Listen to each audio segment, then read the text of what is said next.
Well, hello everybody, and welcome to Lunchbreak Live.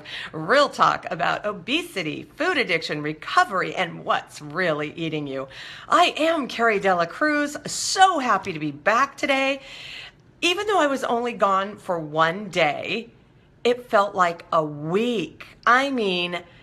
I think sometimes that this show is a little bit like air for me. Whether I feel better because I got to take a nice deep breath, or whether I was just suffocating in, life, and this gave me the opportunity to breathe easily. I don't know what it is, but let me just tell you, I need you guys as much as I hope you need this show. So anyway, here's the fun thing, okay? Yesterday I had this idea about a show that I was going to do, and then life got in the way. And then today I figured I would do the show that I had planned for yesterday. But again, now the day job got in the way, and I said, doggone it, I am not going to go another day not doing this show, so I'm going to wing it. And I started to think, what should I talk about? And then I sat here in a little bit of a panic, and I said, I'm sure I'll come up with something. And so here's what I want to do. First off, I want to welcome you all in. Thank you for sharing your Friday with me. I don't know if you can tell how I'm dressed, sleeveless, but that is because it is officially autumn in Southern California, which means it's 91 degrees outside. In my office, it's not 91, but the minute I set foot out to the parking structure, it'll feel like it. So that's why I am dressed this way. You just never know what you're going to get with me or with California weather, that's for sure. So anyway, I'm really grateful that you guys are all here. And today's show, I think I've decided to call it is Your Recovery Isn't Just About You, okay? Your recovery isn't just about you. Now, let me just tell you the motivation for this, and let's see if this makes sense, okay? We spend a lot of time focusing on ourselves when we're talking about treating our obesity or our food addiction and wanting to live in recovery, and when we're talking about our health, okay? Rightfully so, because we're the ones that are walking in our shoes. We're the ones that are living our lives, right? And so we do need to work on being the healthiest version of ourselves, and we are told not, to mind our own business, to not worry about what other people are doing. We are told that we cannot control others. And so there is this strange paradox where we say, okay, so I'm not supposed to worry about other people, yet other people are in my life and other people do worry me. Why? Well, because I think a lot of the reason we want to eat, a lot of the reason that we want to overeat or make unhealthy food choices or give in to our addiction is because of other people, how other people impact us, other people's effect on our lives, on our daily lives, right? How many of us say, oh, I'm just having such a stressful day.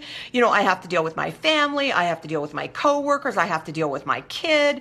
I have to deal with all the idiots out on the freeway in traffic. I have to deal with all of the crazy people I hung out with at the county, yesterday, whatever it is, right? And we say to ourselves, I just want to eat.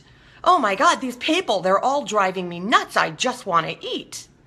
So when it comes down to it, we on the one hand, we focus on ourselves and we're saying, I'm worried about my needs and I'm worried about my wants and I'm worried about my feelings.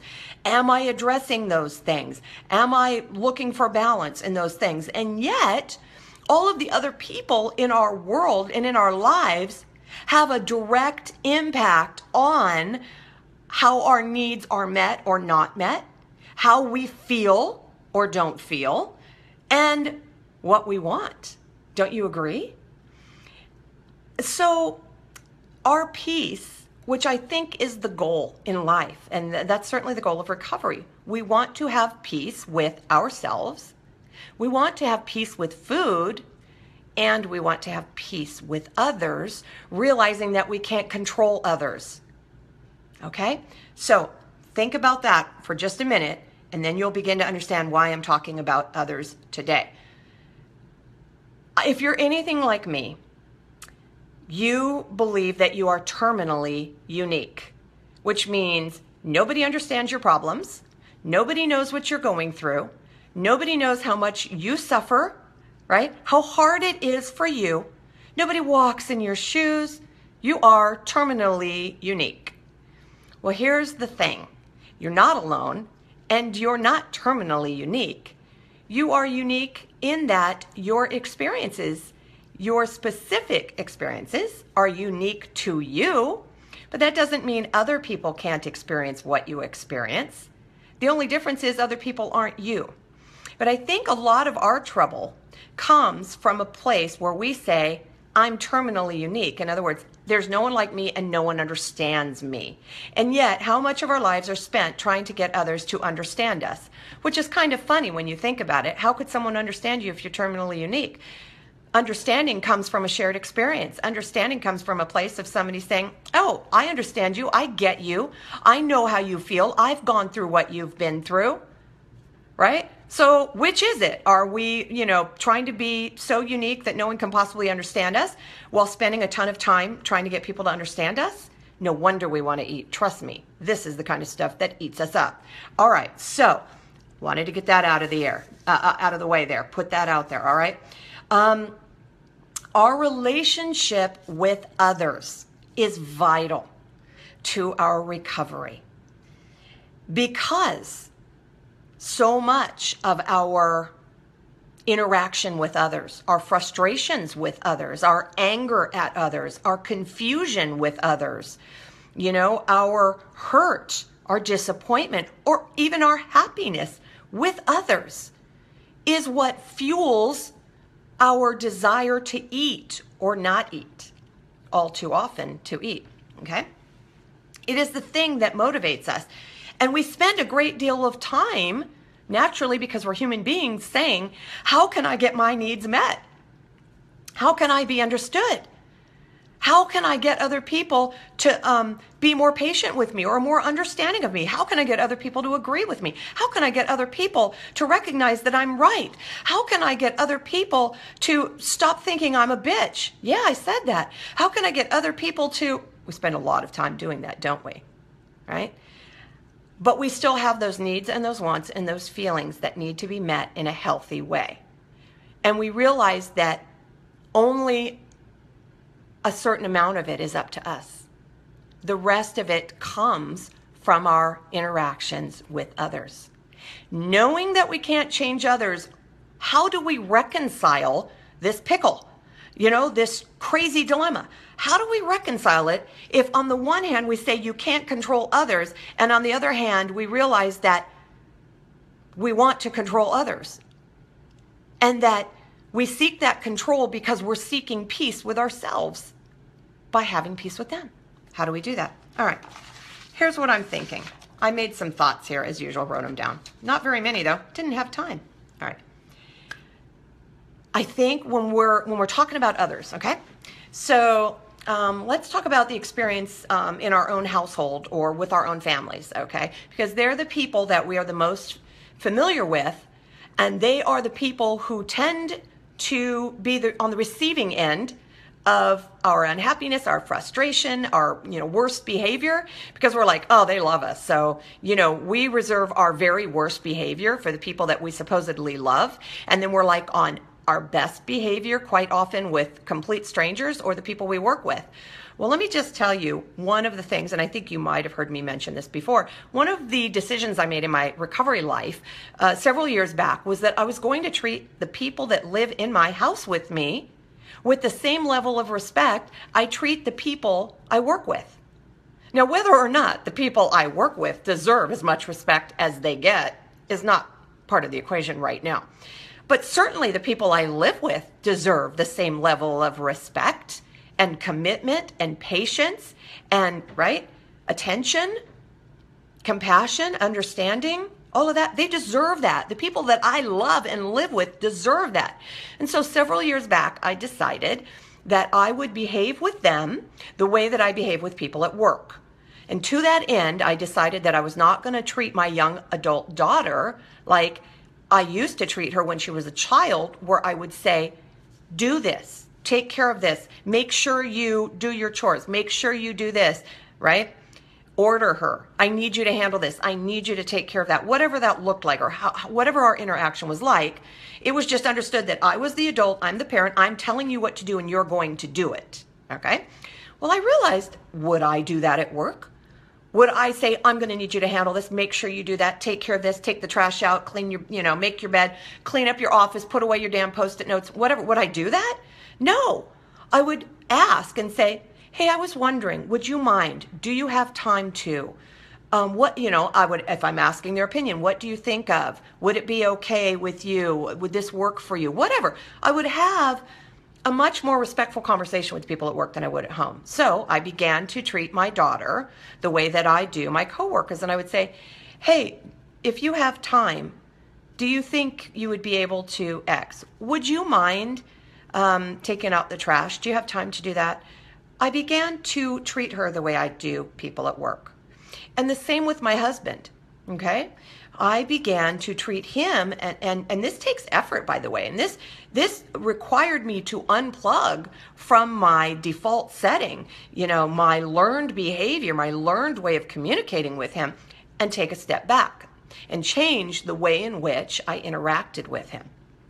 And it has made a difference with them, I believe, but mostly with me, mostly with myself. And so I kind of looked at this and I said, all right, when we're talking about relationships with others and we're trying to have healthy relationships, as healthy as possible and as healthy as they can be given the amount of input or influence we do have, okay? I have 4 thoughts. I said, all right, let's say something's going on, whatever it is, whether you're home or whether you're at the office, whatever, something's going on. Instead of just diving right in or getting defensive or getting offensive or being, like explaining yourself or not wanting to take the blame or whatever it is, like the usual defensive actions that we have. Number 1, I have the choice whether to get into it or not, maybe, right? So, do I need to get into this? If not, don't get into it. Don't read more into it than is already there. Take myself out of it or put myself into it. All right? But these are all choices. So don't get into it. Don't read into it. Take myself out of it or put myself into it. Now, by looking at it on those terms, it causes me to say, first of all, is this about me? Is my involvement necessary? If the answer is yes, this involves me and my involvement is necessary, the next step is to say, what is required of me? And what level of respect would I hope that I would get in return? Because I'm going to give that same level of respect. I'm going to put that out there. If it is that I'm involved in this situation, that this involves me, and I'm going to get involved, first of all, I'm going to say, okay, if I am going to get into it, how am I going to behave? What is my level of involvement?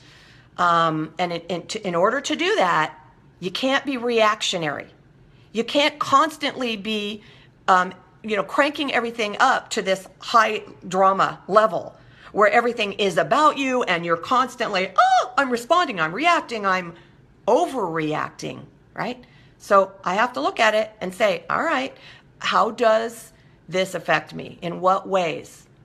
How am I being affected? Am I being affected negatively? So in other words, I'm required not to read into it, but to read the circumstances of the situation, okay? Now, do I have the opportunity to take myself out of it after I have said my piece? Do I have an exit strategy or not? Maybe I do, maybe I don't. Therefore, if I'm going to be involved, because it turns out my involvement is required, and I am pretty aware, I've read the situation and I have a good understanding of the situation, I'm going to put myself into it in the healthiest way possible. So what this might look like is, I think a lot of us tend to either be overly emotional or underly emotional, Okay, over emotional or under emotional, right? Where we don't respond, we don't react, we are completely cut off from, or we are, what's the word I'm looking for? Like just non-emotional, and apathetic. There's a really great word, apathetic, okay? Or we are overly emotional. We're like a raw nerve, okay?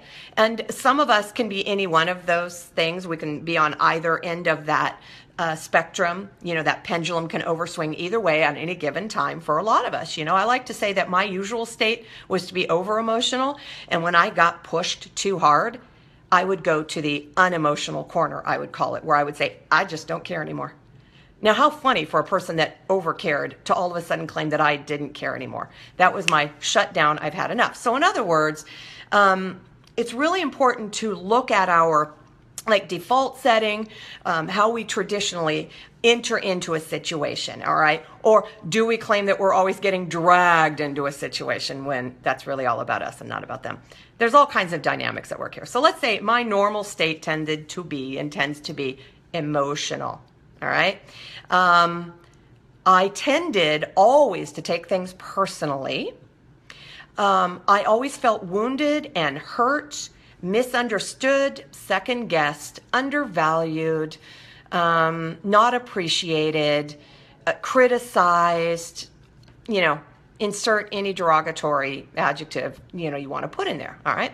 So if I was coming from that place all the time, then I was always coming from a deficit, wasn't I? So even if I didn't have an experience with that person, I was coming from a place of deficit where I was going to read into what they were doing. I was going to read in my normal script all of the things I knew about myself. And then I would speak to them from this level of heightened emotion, of woundedness, of being misunderstood, and I would be it would be too big for the conversation. So it might be, someone coming and going, did you know we're out of coffee creamer? What do you think? I'm the only one that uses it around this office? Doesn't anybody else use creamer? What, did you just think to come to me because I'm the girl? You came to talk to me about the creamer? Am I the only one that uses creamer? And you just, I get it. So you just think I use everything up and then I don't tell anybody when we're out of it and I'm just supposed to what? Go across the street and buy it now? Well, no, I was just wondering because I wasn't sure how much to use in my coffee. Right? Okay. I'm laughing because that is what we do with this stuff. All right? And then, because I have responded, I have absolutely dismantled and ripped the head off this person for asking me, how to use the creamer. And I have just had this all over them. Of course I want to go eat now because I feel pretty bad about myself for misinterpreting the circumstances, right? And I'm misunderstood too because God knows all of that has happened to me in the past, so I want to eat over it. So do you understand what I'm saying here? All right. So our interactions with others, even though we don't control others, I didn't control the person coming and asking me if I knew anything about the coffee creamer or if I used coffee creamer or whatever, right? I don't control that, but I certainly control how I respond, what I do about it. I may have all of these feelings welling up going, you said creamer. Okay, that person has no idea that I apparently have issues over creamer. My job is to not go to that place, but to instead wait a beat and go, excuse me, I'm just going to need a moment to, I have issues with creamer that you may or may not know about, whatever, right? Okay. I'm sorry, did you just ask me if I'm familiar, if I use coffee creamer? Okay, so I'm buying myself a little time, got to figure out what you asked me. What did you need? That's a really great opening statement. Oh, what did you need? So I didn't answer their question about whether I use coffee creamer or not. But guess what? This is going to help me understand why they're coming to me. Right? Are they coming to accuse me of using the creamer? Probably not. Why do I ask? Because I was just wondering how much to put in my coffee. Do you know? Done. So I didn't have to get all upset and agitated and irritated, and I didn't have to feel judged and blamed and all that stuff. You see? So just by taking that moment to say, why do you ask? Do you think you could do that in circumstances in your everyday life without assuming that, you're being accused of something, right? That is that way that you look at it and you go, oh, what? Don't get into it. Don't read more into it. Take myself out of it or put myself into it. What thing do I need to do here given this seemingly innocent request about creamer? Well, don't read more into it. Okay, that would be good. I don't know why I'm being asked. Okay. Don't get into it. Well, okay. I don't need to like make a federal offense out of it. But I'm not going to get into it with someone. They're just asking me an innocent question. So I'm going to withhold, judgment here. Let's see. Take yourself out of it. Yeah, I'm kind of in it. Put yourself into it. Okay, what's the healthiest interaction I can possibly have with this person? After I say, why do you ask? Perhaps they say, oh, because I realized we're out of creamer. And I'll say, oh, we are? Okay. What did you need to have happen here? Now, if I'm the person responsible for buying the creamer, I might say helpfully and calmly, oh, thanks for letting me know. I'll make sure I pick some up on my next trip. Do you see what I'm saying? So I'm reinforcing healthy conversation. I'm not having it all over them. I'm not being, irrationally emotional. I may have creamer issues. I may not like the fact that I am the one who's responsible for buying the creamer. But it's not that person's fault that I'm responsible for buying the creamer. They're just asking me an innocent question or trying to make me aware of something. How else am I supposed to know? Well, in this office, a lot of people put empty boxes on people's desks as a subtle way of telling them that we are out of things. Fortunately, it is not my desk upon which things are placed. It is someone else's, but let me tell you, she wants to jump out of her skin every time she comes in and there's an empty box where the Keurig coffee pods used to be, okay? So we bring a lot of stuff to our interactions with other people, and it's typically not healthy. Our experiences are not always healthy for lots and lots of reasons that have to do with us and don't have to do with us. For lots of reasons that we influence and lots of reasons we don't influence. It's absolutely true. But those relationships and interactions and experiences that we have with others absolutely define our peace with ourselves and with food and with those people. Don't you agree? So, I guess what I would say as you ask yourself those pointed questions, if I warn myself, don't get into it, or I say, do I need to get into it? And if I say, am I reading more into this than I need to? Or I'm cautioning myself, don't read something into this that isn't there. If I'm saying take myself out of it, then take yourself out of it and say, oh gosh, you know what? I don't really know about the creamer. Sorry, I can't answer that question. If I don't know, see what I'm saying? Take myself out of it there. Put yourself into it. I'm going to put myself into it wholeheartedly to do the very best job that I can and say, I'm not the person that orders the creamer, but if you talk to so-and-so, she might be able to point you in the right direction. So I'm putting myself into it in a healthy way. All right. I know coffee creamer sounds very innocent, but it's those types of things that add up, that compound and compound and compound and become much bigger things, right? Okay. Let's see. As I close, because I can always go on more and more and more about things, and it's gone long, as is usually the case when I have nothing to talk about. I'm not really sure how that works. Just remember, it is healthy to want to have our needs met. It is healthy to feel things. And a lot of people, and I'm going to speak to this later as well, say, okay, well, feelings aren't facts. Yes, but that doesn't mean you don't feel them. It's learning to interpret what the feelings mean and what the feelings will result in. Often the problem we have is when our feelings are fed in unhealthy ways, when we respond to healthy feelings in unhealthy ways. So recognizing that our needs are important to meet in healthy ways, that our feelings are important to acknowledge in healthy ways, and that our wants are what they are. And it's up to us to determine if they're healthy wants, right, or not. That all of that is very, very normal. And in order to assess the validity or the value of these things in our life, we have to take a step back. We have to crank it down a notch. We have to step back and look at our role in how it is that we have been getting these things met in unhealthy ways. What is our role? Are we having our stuff all over people? Are we getting involved where we don't belong? Are we reading more into situations? Are we staying out when we need to stay out?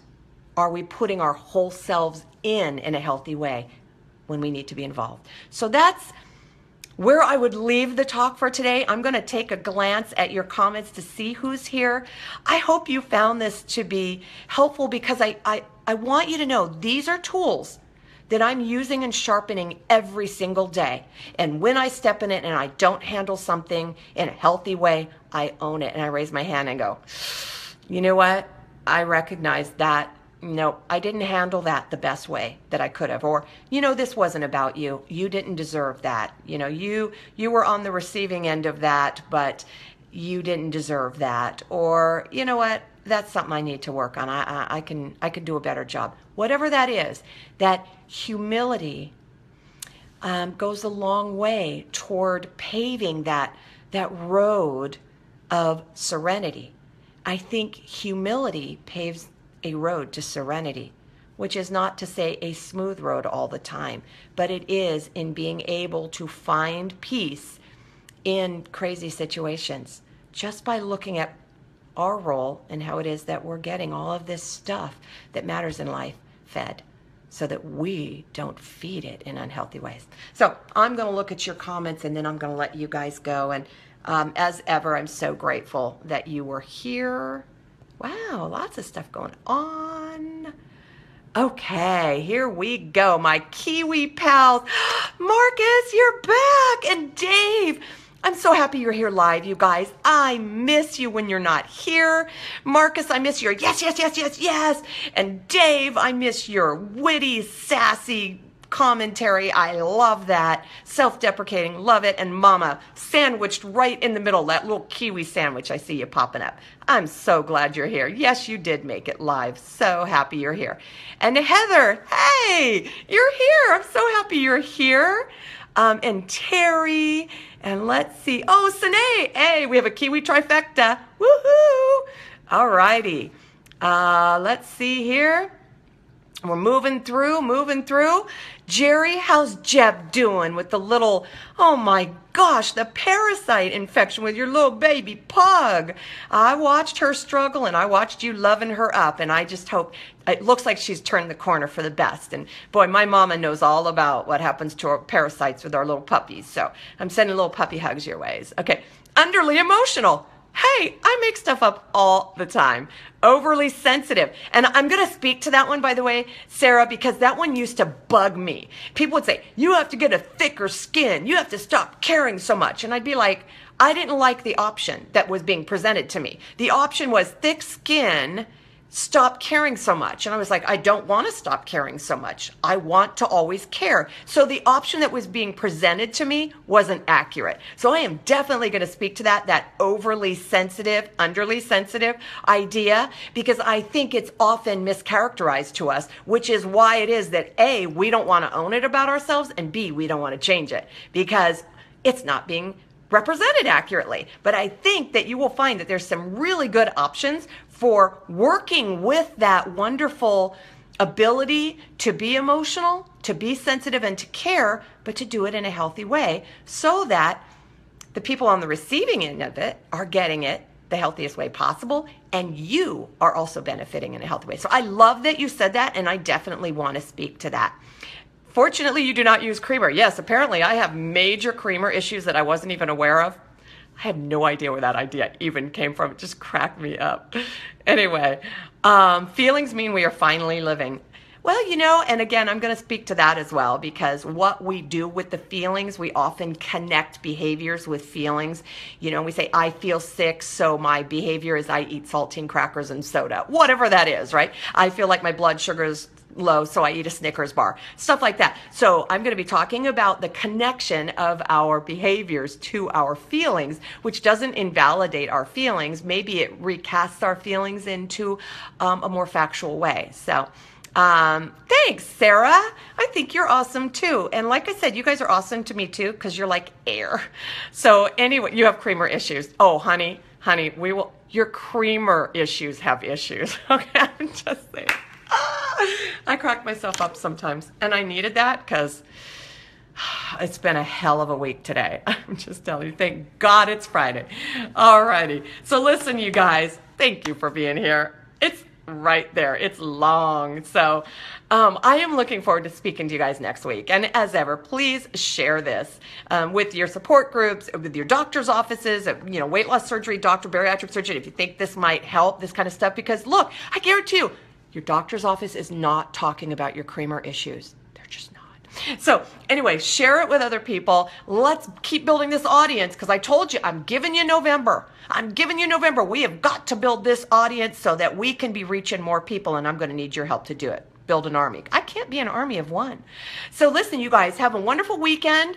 My Kiwi friends, you have a wonderful rest of your Saturday and Sunday. I will see you Monday. If you have suggestions for a show, please share them on my wall, and I will do my very, very best to address them in my usual, very opinionated and probably emotional way. That's not going to change anytime soon. So I'll see you guys later. I'm going to do my sign off and let you go. I want to remind you all to have courage, seek peace, embrace joy, and above all, live your recovery. Because remember, you can't stop feeding what's eating you if you don't know what's eating you. I'll see you guys later. Take care. Bye.